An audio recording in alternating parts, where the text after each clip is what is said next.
Recordaba una sesión tan dura. Xabier Vence, buenos días. Bueno, pues fue una sesión realmente dura, efectivamente, porque tocaba aspectos ya no tan habituales en el debate político, que son económicos y de política general.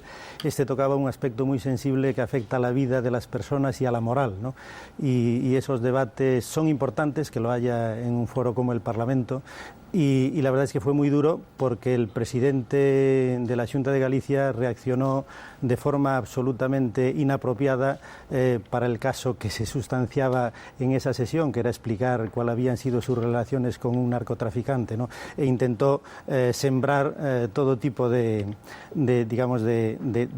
un discurso absolutamente destructivo, enlodando, intentando incluso que la oposición dimitiera, ¿no? Llegó un momento a decir que no merecían el escaño que tenían, ¿no? O sea que fue una reacción muy dura y que hizo que el debate al final fuera efectivamente muy agrio, muy agresivo, y que creo que demuestra que el presidente está fuera de su lugar.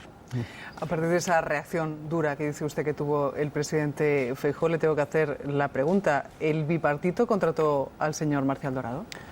Pues eso tendría que explicar la gente que tiene la información, los datos de los contratos de la Xunta, que en este momento los únicos que los tienen son la propia Xunta de Galicia, ¿no? El BNG hoy va a meter una moción en el Parlamento gallego pidiendo la información detallada, toda la lista de relaciones y de subvenciones que hubiera en el pasado entre el gobierno gallego y las empresas del señor Dorado, ¿no?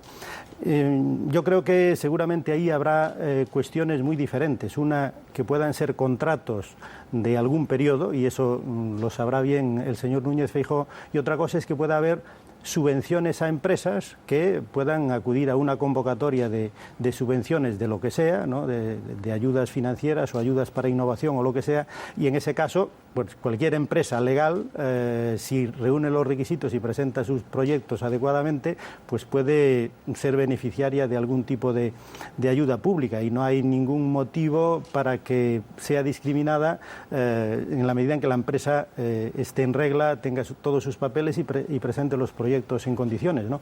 Pero bueno, en todo caso eso habrá de explicarlo y de entregar la documentación, porque la ha de tener el presidente Núñez Feijóo, aclarando efectivamente todos esos extremos, ¿no? Pero de todas formas yo creo que no debería despistar el tema. No es una cuestión de la relación entre la Xunta y un empresario, porque ese es un poco el discurso que trata de introducir Núñez Feijóo. Es decir, a usted no le extrañaría que en los próximos días saliera publicado que a través de un concurso legal, como dice usted, el bipartito hubiera tenido alguna relación con alguna empresa del señor Dorado. Y no sería tampoco en sí mismo delictivo que lo hubiera tenido durante el periodo Fraga, si fuera algo obtenido en base a algún tipo de concurso, alguna convocatoria pública de ayudas para una empresa.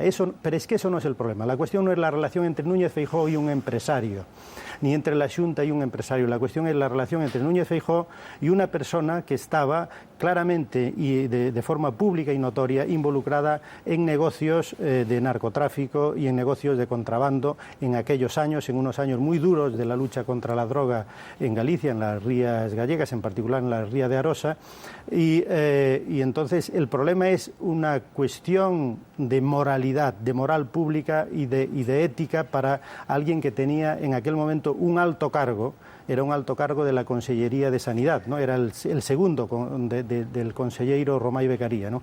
En la época del gobierno Fraga. Por lo tanto, la cuestión que se sustancia, el problema de fondo, es un problema moral, un problema de si un político, si un alto cargo de un gobierno puede tener una relación tan larga, tan prolongada con alguien que está tan de forma pública y notoria involucrado en negocios sucios, en delincuencia, en el mundo del contrabando y del narcotráfico. Ese es el problema, no la relación con un empresario, ¿no? Y dígame, hasta ante este panorama, viendo que usted es catedrático, un hombre realmente de la universidad, ¿qué le ha hecho dar este paso y meterse en la política, tal y como están los tiempos? señor Bence? Pues precisamente por cómo están los tiempos, ¿no? Porque cambiar algo. La verdad es que yo, que soy una persona que desde joven pues tengo una sensibilidad política nacionalista y de izquierdas, y que siempre estuve preocupado por los problemas de mi país y del pueblo, pues en este momento, con la situación que tenemos de un absoluto deterioro de las condiciones económicas y sociales, donde estamos viviendo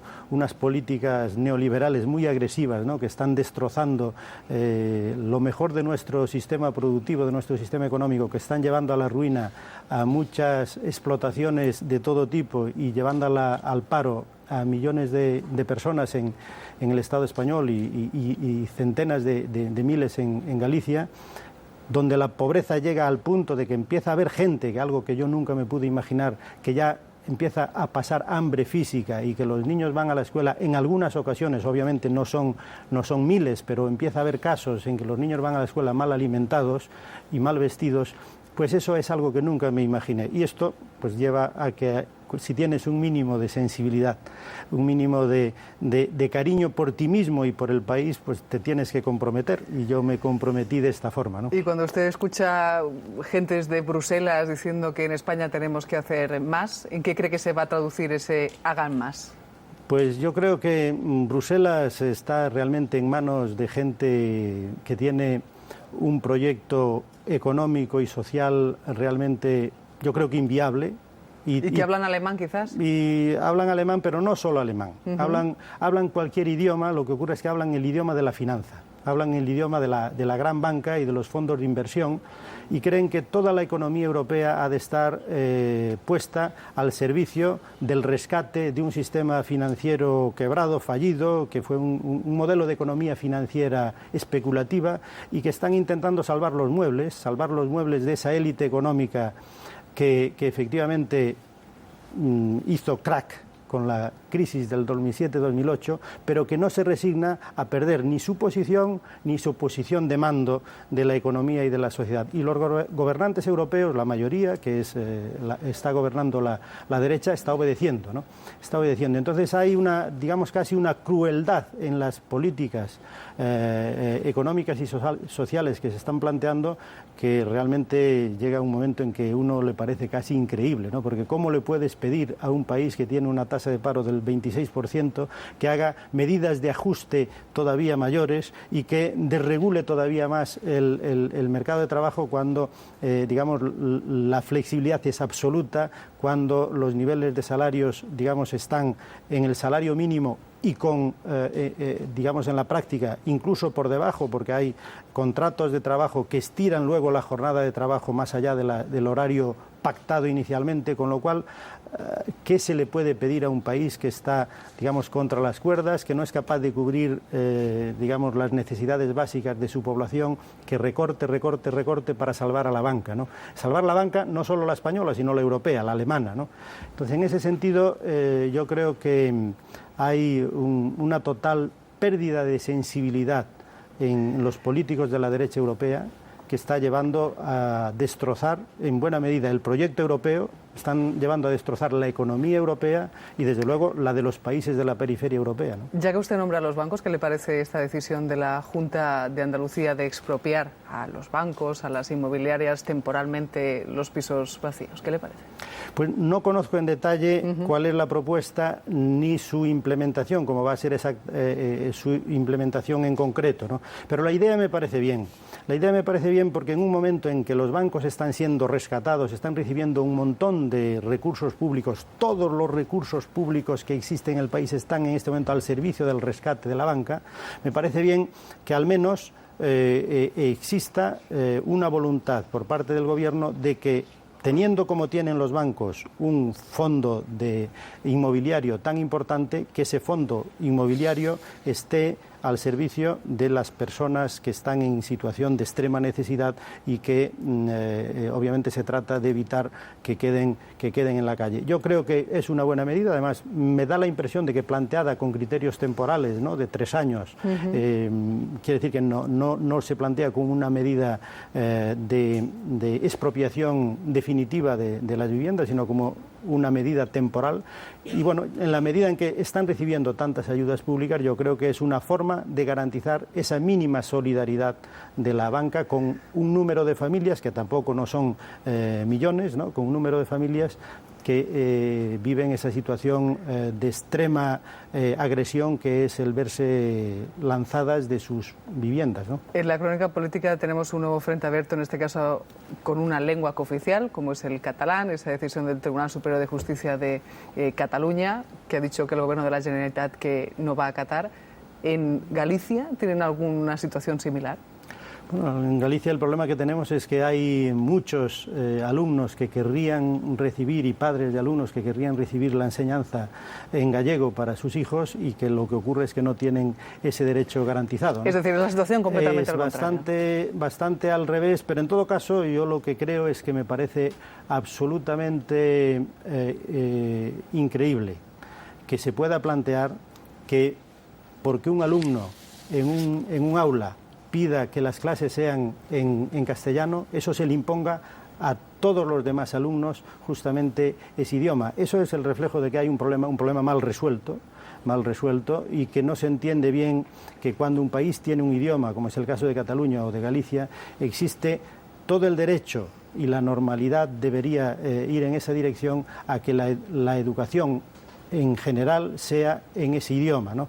Y obviamente ha de buscársele a las personas que por circunstancias no tengan un arraigo permanente en ese país y estén de paso, por decirlo así, se le garantice de alguna forma una solución razonable para que puedan recibir la educación en el idioma en el que han vivido y van a vivir muy pronto. Pero yo creo que para cualquier persona que viva habitualmente en ese territorio, lo normal es que acepte educarse, como ocurre en todos los países, en el idioma de ese territorio, de ese país, ¿no?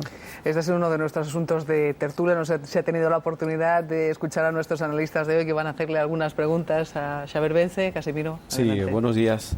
Muy buenos días.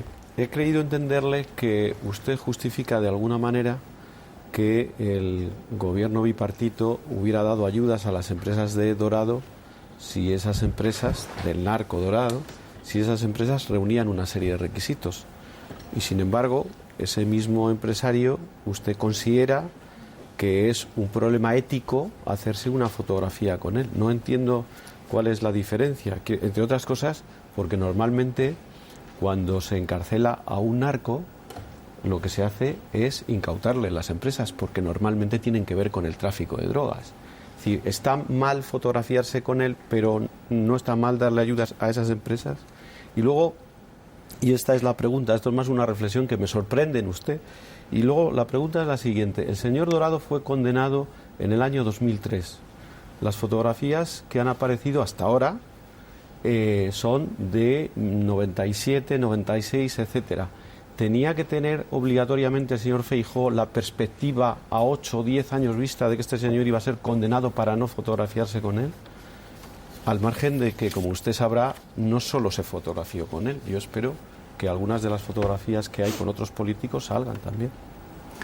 La cuestión es que el señor Dorado era conocido en Galicia, y no solo en Galicia, sino en las rogatorias de tribunales internacionales de lucha contra el tráfico de contrabando y contra el blanqueo de dinero desde los años 80.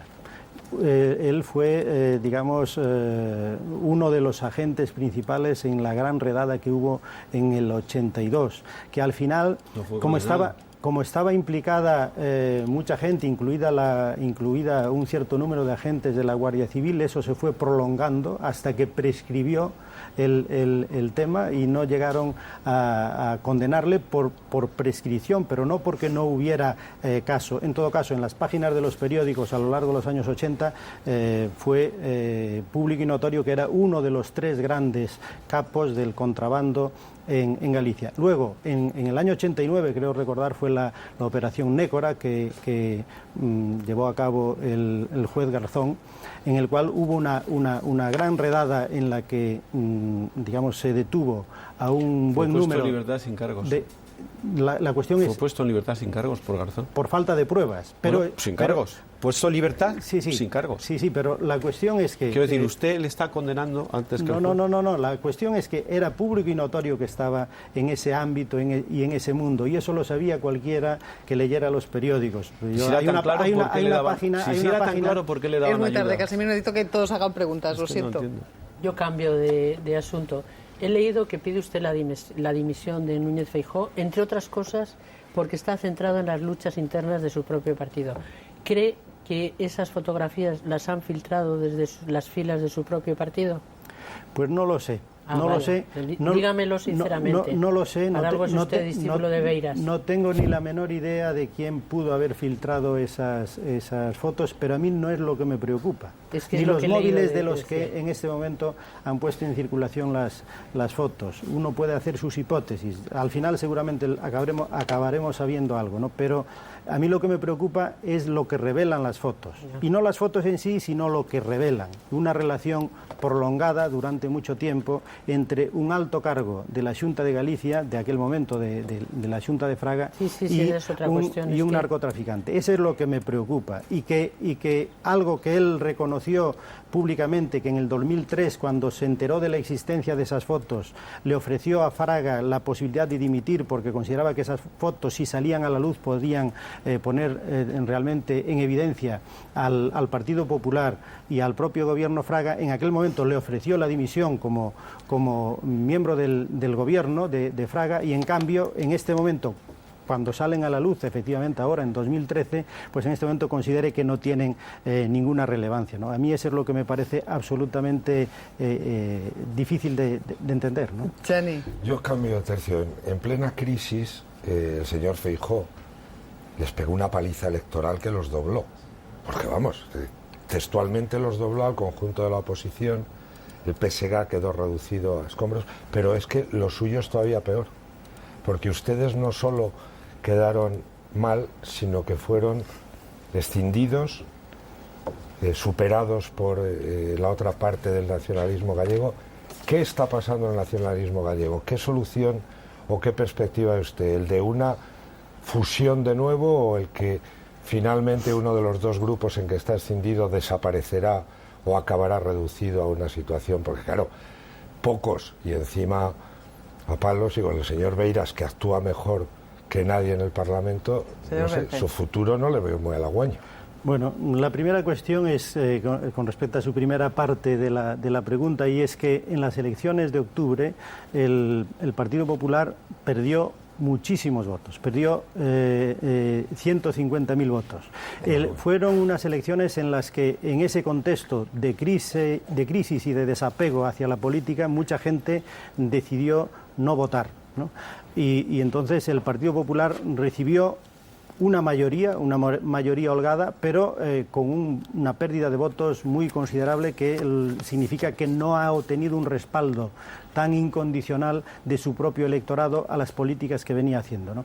Y en el caso del nacionalismo, es cierto que hubo una dinámica en el ámbito nacionalista que bueno, pasa en cualquier ámbito político, de diferencias que se han saldado pues en alguna escisión como la que usted comenta. En este momento estamos en un proceso de recuperación del proyecto político, y estamos, yo creo que en condiciones de convertir al nacionalismo gallego y a un polo nacionalista en Galicia en una verdadera alternativa de gobierno, con alternativas realistas para un contexto muy difícil de crisis, donde la ciudadanía está realmente sufriendo, y tenemos alternativas que van, que pueden permitir la superación de ese contexto de dificultades, de esas políticas agresivamente antisociales del Partido Popular, y creo que estamos en condiciones de reestructurar ese espacio, ese polo nacionalista, para ser realmente una alternativa a la derecha y al Partido Popular. Xabier Vence, muchísimas gracias por acompañarnos esta mañana en los desayunos. Pues muchas gracias a ustedes.